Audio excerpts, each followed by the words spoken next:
All right. Well, Shari, it is so wonderful to have you on the Formidable podcast. Thank you so much for joining us today. I'm really thrilled to talk with you, Emily. Yeah, me too. So I was hoping you could just start off. Tell us a little bit about your background and how you ended up creating informed opinions. Why start that?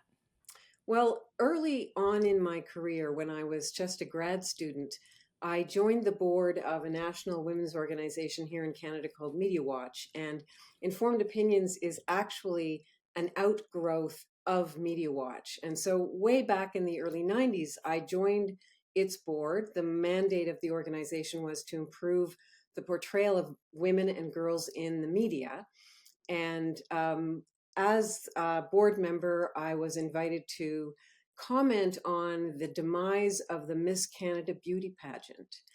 And this was 1991, and there was suddenly not enough advertisers willing to support the televised beauty pageant. And as a feminist spokesperson, they needed somebody who was not a beauty contestant to come on and talk about the demise of the pageant. So I qualified. And that's not how the reporter positioned it to me, but that's absolutely what was going on here. So I had worked in public relations. I knew that I was only going to get 10 seconds.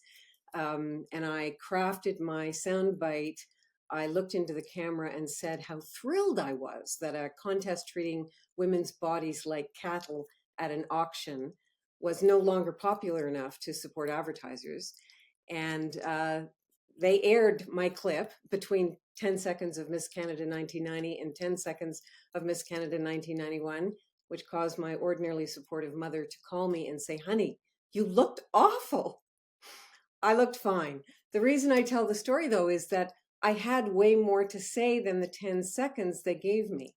And so I crafted the rest of what I thought about this issue and the portrayal of women in the news, in the media, into an op-ed, into a commentary that was published in the Vancouver Sun. And that commentary and the profile it gave me and the additional invitations that I got to speak as a result of realizing, oh, I can do this anytime there's an intersection in the news between what I know and care about and what the news is covering. So I started writing commentary often, and every significant career opportunity I've had in 30 years is really a result of me having an increased profile and being given opportunities to write books or work in the premier's office or you name it. And I wanted to give other women the same skills and orientation around, stuff. I'm going to help you translate it so other people get exposed to it. How cool. So, what a great story, too, Sherry. I love that sort of stumbling into commenting for the media and what an interesting story to stumble into. So, you and I have talked about this in the past about sort of this reticence that women sometimes have in talking to the media, that it can be intimidating, it can be, challenging for a lot of women. So, why do you think that is? And, what are you trying to do to help with that? Well, I'll answer the last question first, and that is we're sharing strategies and skills and tools to demystify the experience, to empower women. And we've now trained thousands and thousands of Canadian women to do this. And many of them have published op-eds and said yes to media interviews that they wouldn't have otherwise. But I think there are lots of really legitimate good reasons that women have to be reluctant. And none of these, of course, will be surprising to you. I mean, first of all, we're busy. If we have children, we're working two shifts. And so cramming a media interview into our day or taking the 3 or 4 hours to write a commentary and submit it, that's time that most women, if it's not in their job description, they don't have that. So that's first. I also think that we are socialized to lead from behind. We are, encouraged to be ambitious and do stuff, but not necessarily be front and center about it, because if we are front and center, the likelihood of us being criticized, not just for our thoughts, but our appearance, our hairstyle, our makeup or lack thereof, what we're wearing, women see how other women are judged when they have high profile and say, yeah, I don't really need that. I don't want that. And then on top of that, of course, since the rise of social media, the online hate that targets not only women disproportionately, but if you're Black or Indigenous or an immigrant, or you wear a hijab, or you're queer, or any of those additional identity markers, you're likely to even be targeted in a more vicious way. So those are all really understandable deterrents. Yeah, absolutely. I mean, I've heard my fair share of horror stories from reporters themselves, women reporters themselves who are targeted on the regular. I know I have some friends who just don't have social media profiles because they've just been inundated with such hate and vitriol. So I can only imagine if you're an outspoken woman in the media, how often that must happen. I got my first hate mail. It was snail mail at the time, 35 years ago. I wrote a column for the Vancouver Sun. I mentioned that. And the very first piece of mail I got was addressed on the outside of the envelope, Shari Graydon, Bitch of the Year Club, which was kind of useful because I knew before I opened it that it wasn't from a fan. And when I did, and it said, "You dog faced slut," I was at least a little prepared. And I tell this story because the real gift my editor at the time gave to me was she looked at the handwriting and she said, "Oh, that guy, he has written to every woman in the paper whose photograph has appeared adjacent to her byline." And so I knew from the very beginning it wasn't about me. It was about some poor soul who felt like somehow his life was being threatened by the presence of women who were given an opportunity to say what they thought. And yeah, now, of course, it's facilitated by social media and people are being doxxed and their children are being targeted. So it's a whole different ballgame. It is, and there's a lot of safety issues that everyone has to contend with, but it seems like women are certainly targeted more. So, one of the things that you all have informed in opinions is a pledge that you ask political leaders to take, and I wanted to talk a little bit about that pledge. It's to ensure women and equity deserving communities are effectively represented in Canadian politics. Has that been effective? Why use a pledge? What kind of prompted that? So, what prompted it, Informed Opinions mandate from the beginning when I started it 15 years ago, was really just to focus on women's voices and presence in the news media as sources, as commentators, as thought leaders. And 4 or 5 years ago, we created a gender gap tracker. People can Google that.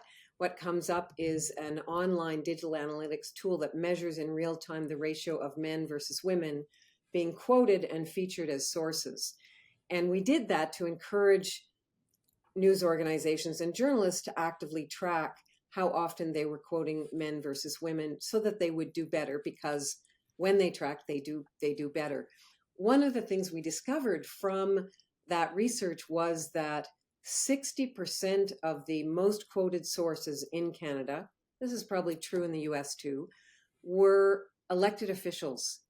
And so what that meant was I was never going to be able to retire having achieved the mandate of Informed Opinions until women were at 50% of elected officials. And so that's why we pivoted and started paying attention to the underrepresentation of women in politics, because and right now, given what's going on in the world and given the dominance of US news, even in Canada, the fact that the current administration in America is being run overwhelmingly by men, that also skews our data. I just looked on our gender tracker today, and women are down to 27%. We were up as high as 32. We're down at 27% because, I would say every second headline in our newspapers right now, or online sources, is about what's happening. And I suspect we'll probably get to that as well. But going back to your question about has our pledge been effective? I'm sorry to say that no, we have not had the resources to mobilize people to support it, but we really wanted to draw attention to the underrepresentation of women in politics because in Canada, men constitute 70% of elected officials. I think that's a little better than it is in the US. We are, I just checked this. When I first checked it 4 years ago, we were 59th in the world. And if you asked Canadians whether they thought we were doing well on women's equality in this country, they would say, yeah, we're one of the leaders. And we are so not. So we were 59th 4 years ago. We're 69th now. And the only thing that makes us feel better is the fact that you're 78th, tied with Iraq. Wow. I mean, that's just appalling. It really is. It's so frustrating to hear that too. Because for a moment there, it did feel like there was some momentum that women were starting to run for office and successfully getting elected. And then obviously there's been a backlash, which we can talk about. Let's talk about male allies. So have you seen men stepping up in Canada to try and support some of the work that you're doing? How do we effectively mobilize the male allies in this fight?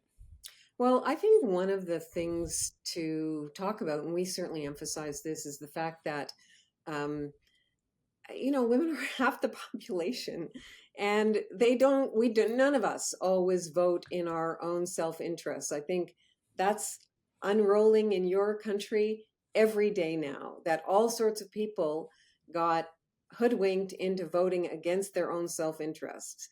So women also don't always vote in our self-interest, but we are half the population. Our bodies, our lives, our perceptions are fundamentally different in lots of respects than men's.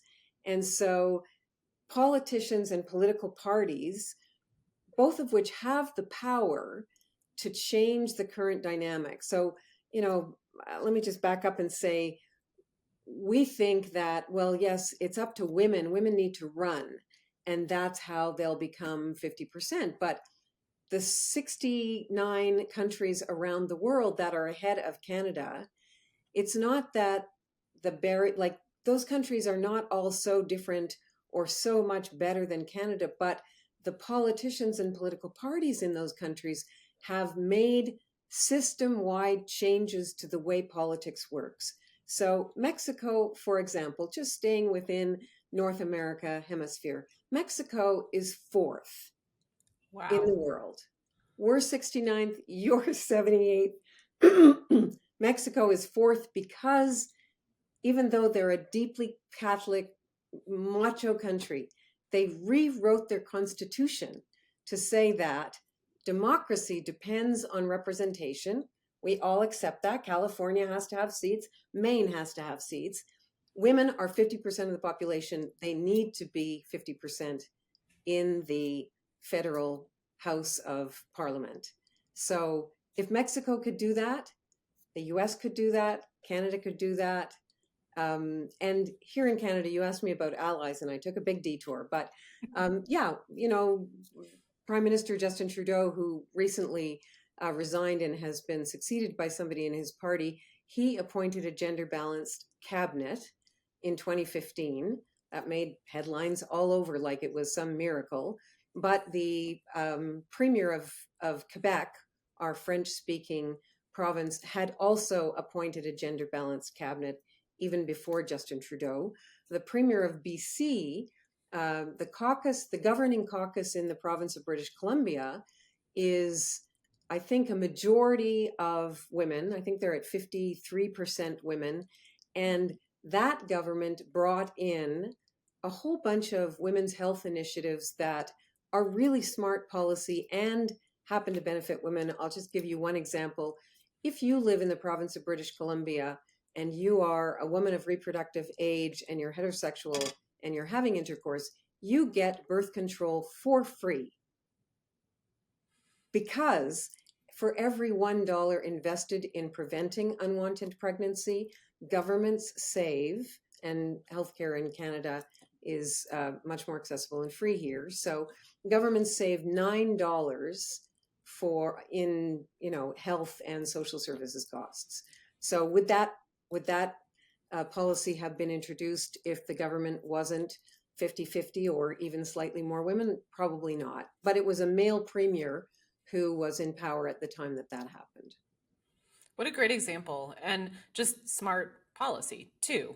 I think sometimes that's what underrepresentation prevents is some smart policies that can help everybody.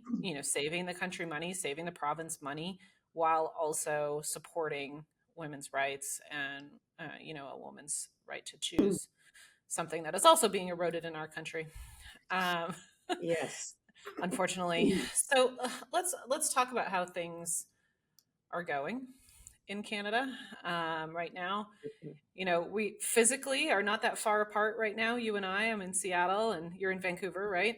No, I'm in Calgary now, but Oh, are you in Calgary? yeah, Okay, still still on the not that western far. side. Yeah. Yeah.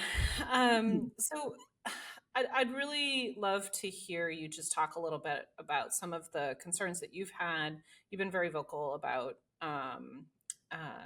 your concerns about relations with the U.S. If you were to take a pulse of Canadians right now, and the folks that you know, how do you think folks are feeling? Furious. We're really furious. We feel a deep sense of betrayal. We are the US's closest ally, have been since the beginning of both our countries. We are peace loving. We're so similar to the US in many ways in terms of values and approaches to lots of things. We have showed up to fight wildfires and address over flooding as just a couple of examples. And we have, I think, always felt that we had a special relationship with the US. So I there is a deep, not only anger but a sense of solidarity and nationalism. One of the things that the current administration in the US has done is bring us together in a way that we maybe did not feel so united previously. And I think it's important to say our anger and sense of betrayal is not targeted at individual. Okay, let me back up. Maybe not all individual Americans, the ones who have been front and center wielding chainsaws or making pronouncements about us becoming the 51st states. Yeah, we have deep, deep animosity and a sense of outrage that we would be treated in the way that rhetoric has been. But regular American voters, we don't feel enmity towards individuals. Yeah. I have a friend who recently went up to Vancouver from Seattle and said that he went to a bar there and there's no bourbon on the shelves anymore Yeah. in Vancouver. And he said that the person sitting to his right and the person sitting to his left, they were both talking about the situation with the U.S. Do you feel like it's kind of an all-encompassing conversation in Canada right now? Every room you enter, social situations, at a bar, at a hockey game, at an International Women's Day event, certainly. Uh, yeah, it's a really dominant conversation because the impact of the tariffs, which from our perspective seem completely unjustified. I mean, the fiction that's been spun about fentanyl crossing our border, it's fiction. So yeah, it's very preoccupying, and the impact on our economy and people's lives. And I know the impacts will be severe on Americans too. But certainly, yeah, it's a very, very preoccupying topic. And we're in the middle of our own federal election right now, and the outcome of our election has been probably significantly or potentially significantly affected by what's going on in the US. The conservative leaning party in Canada was 20 points ahead in the polls. They're now 4 points behind Wow. because the conservative leader in this country emulated many of the tactics of your current president. He used simplistic slogans. He um, would regularly tag his opponents with derogatory names.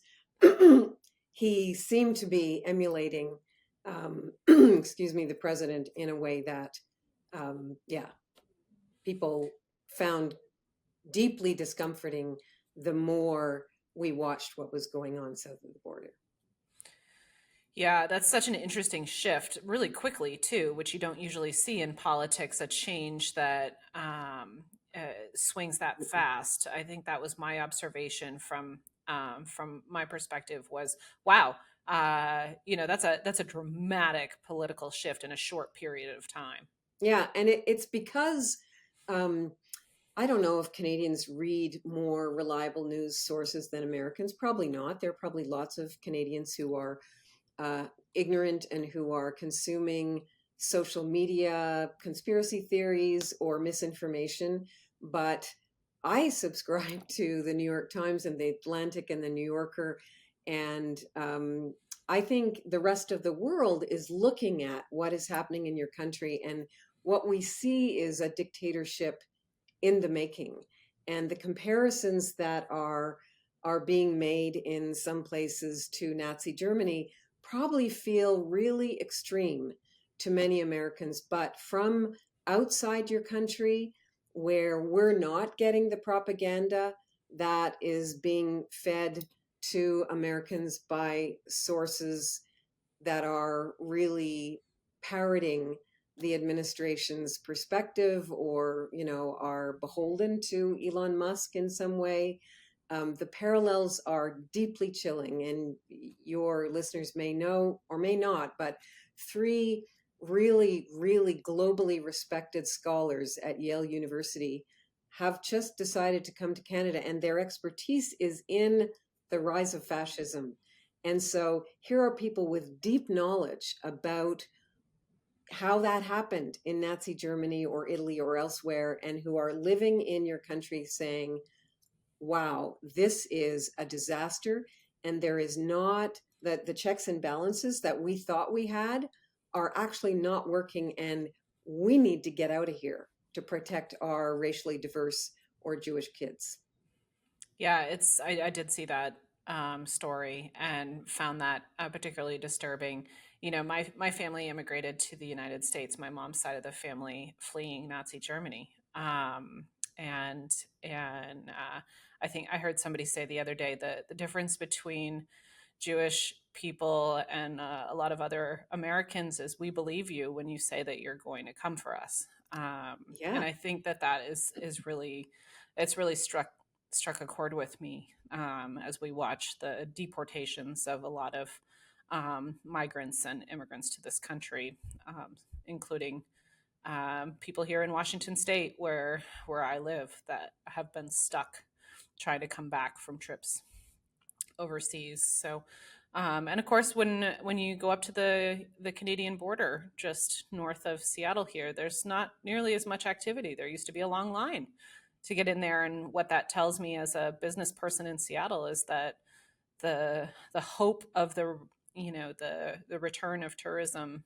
here in downtown Seattle this summer is that it's going to be slower, and I think a lot of especially border communities are going to experience that. I'm sure that's true. I heard from a colleague recently who crossed the US border in Ontario that it took them 5 minutes instead of 40. And our newspapers are full of stories about how, as a Canadian, you can strategically, where you can vacation in Prince Edward Island instead of Maine, in the Rockies on this side of the border instead of in the US. So yeah, people are, and I've also heard personal stories of people who were stopped by US customs, by on people who have traveled back and forth in a business context to the US for years, who are now being stopped and questioned, and their cars ripped apart, or they're being put into secondary inspection and left there for hours at a time. I have heard stories of Canadians coming back into the US from Mexico and being detained and arrested and deprived of their phones. So, yeah, what's happening there in the name of the American public? I think is something that I suspect most Americans, if they understood the depth and breadth of it, would be appalled and ashamed. Yeah, I think that's absolutely true, Sherry. Are you personally, making changes to your life, the way that you things that you're buying, the trips that you have planned? Have you personally, engaged in that? My husband and I love coming to New York City and going to theater and art. And we did that last year, just at the end of the year before the election. And we will not do that for 4 years for sure. That's a decision that we've made. I will not buy anything off Amazon.com. Yeah, I suspect you're not alone on that one. Certainly have heard that even in the United States. Yeah. So, how are you feeling about the state of Canadian politics right now? How are women's voices? You talked about this really dramatic shift in what was going on in the political environment there. Are you feeling like women's voices are coming through in a bigger way now, or are we still kind of being overshadowed by, as you said earlier, all of the male voices that are dominating the news cycle? I would say that, on the one hand, our foreign minister is a woman, Melanie Joly, and she's had all sorts of profile because of what's going on in the US. So we have strong women who have high profile by, by virtue of their positions. But because what's going on in American politics is absolutely dominating the news here, and because the election issue for us in Canada right now is the threat of tariffs and everything else that we've just talked about, women's priorities and women's rights and voices, that is so low on anybody's radar and priority. And this is often the case, isn't it? When times are good and there is revenue and there is optimism, then there's a willingness of people who maybe are not directly concerned to say, yeah, we should pay attention to, quote, special interests. I mean, women are not a special interest.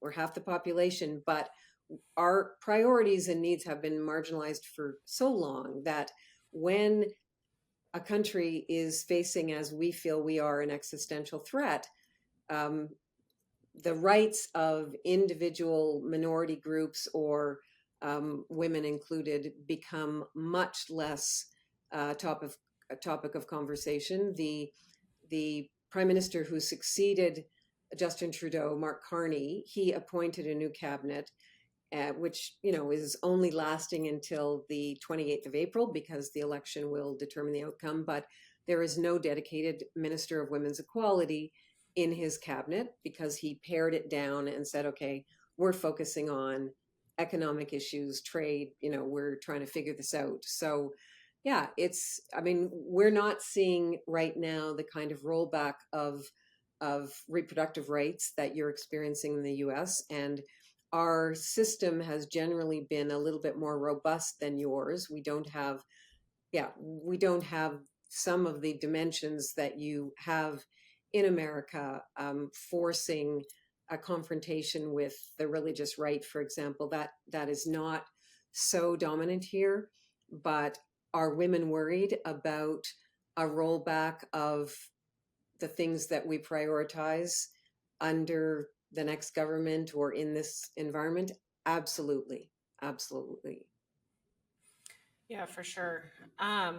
Is there something that you wish leaders, people in the U.S. were thinking about or considering in terms of our relationship with Canada right now? What can Americans do who maybe feel like this is not good for us either? And do you have suggestions for how folks can help? Well, I will say that it's been really heartening to see individual governors and members of Congress explicitly, Tim Kaine, for example, speaking up and putting a motion before Congress saying, this is unacceptable.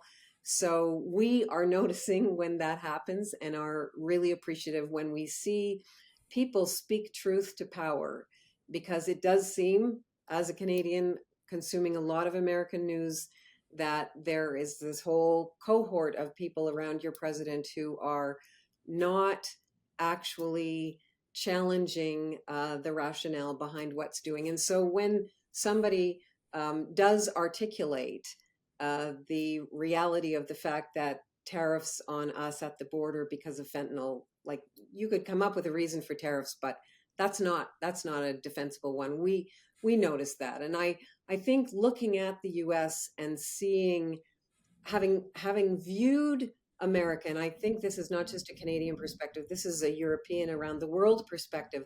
America has been seen for hundreds of years as this beacon of democracy, as a country that the constitution of which was really thoughtful and protected citizens and believed that all citizens had equal rights. And so to see that being decimated, and to think about no longer seeing the US of A as being um, something to emulate and admire, but instead something to fear and be deeply disappointed in and distrustful of, is a really world shaking shift. And thinking that the checks and balances that your system of government has had in place, and not seeing that working. I mean, yes, courts are making decisions and are hearing cases, and that's encouraging. But from this perspective, it often looks like those court decisions will not be adhered to. So, I guess as a Canadian, I would say I can't write to or call a member of Congress and be heard because they're not, you know, spoken to me. But we would love to see even more Americans individually. I get that many people are afraid, given the number of people who are losing their jobs and the wholesale firings and decimation of organizations and institutions, including law firms. And so I get why people would be worried, but making a phone call to your representative, writing a letter, mobilizing with organizations so you're speaking as one voice instead of as individuals, donating to efforts that are seeking to mobilize a challenge and resistance to what appear to be, in many cases, unlawful decisions and practices. Yeah, I think that would be and is encouraging when we see that happening. Absolutely. Absolutely. What advice would you have for people who maybe do want to speak up and be vocal about their concerns, but might be nervous about the consequences to themselves, to their families, to their businesses?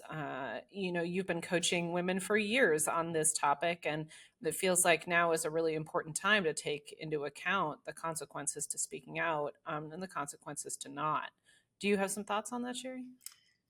I realize in answering this question, Emily, that I have, a real position of privilege because I'm not going to be affected by what's happening in your country. And so I can't judge for any individual how vulnerable they or their family might be. But I am really vocal on LinkedIn often, and I try not to be partisan. Well, I've been very partisan when it comes to your politics, because of how egregious it seems to me, the imbalance. But I think even just speaking up in the platforms that anybody has access to, whether it's on social media or in their, community, speaking up about the values that you hold dear and that you prize, and speaking up for the rule of law, speaking up for treating people with dignity and respect, articulating and reinforcing those values, and calling out behavior or decisions that go against what you know to be fair and just. And you don't necessarily have to name names or call people out in reasserting what you believe to be true and fair and just. And so I think everybody can do at very least that. And if you are in a position of of power where you don't feel like the job that you have or the industry you're in is going to make you vulnerable, then I would say those people who have that degree of privilege have even more responsibility to speak up. Absolutely. Well, thank you for that. I mean, that's really helpful. I think there's a lot of people who are quite legitimately concerned, and I talk to people in the business community who say, people who work for some of those law firms, right, who are nervous about speaking out. I was talking to somebody just yesterday who said she's being careful about what she even likes on social media because of the implications for her business and her colleagues if it were to be construed that she was partisan in even what she was liking on social media, which is just so wild to me Yeah. in a country that proclaims to love free speech. That is the supreme irony, isn't it? Is yeah, the So hypocrisy of the claim to have, during the election campaign, criticizing the other side for being anti-free speech, and now what's going on. It's just breathtaking. it is. Well, this has been a pretty heavy conversation, I'm going to be honest. But Shari, what's giving you joy right now? Where do you go to your sort of happy place? What makes you smile when things are pretty heavy? My husband makes me laugh every day. Can't share him, but I'm really fortunate in the work that I do at Informed Opinions to be in rooms of women all the time. So this week I've been leading an online workshop on um, master strategies for public speaking effectiveness, and being in a Zoom room with 10 women who are benefiting from the tools and strategies that we teach, and who are looking for ways to amplify their voice and share the insights that they have across disciplines and fields to make public conversations smarter and richer, and help people understand things that they don't. That's a source of enormous joy. And I deliver spoken word poetry, which is also a really exciting thing to do, because when you're in a room and you're speaking and you slip into a little spoken word, it viscerally changes the energy in the room, and it hits people in an emotional way, and it's a very exciting thing to participate in. How cool. Well, Yeah. that's a unique one. I haven't heard that one before. Yeah.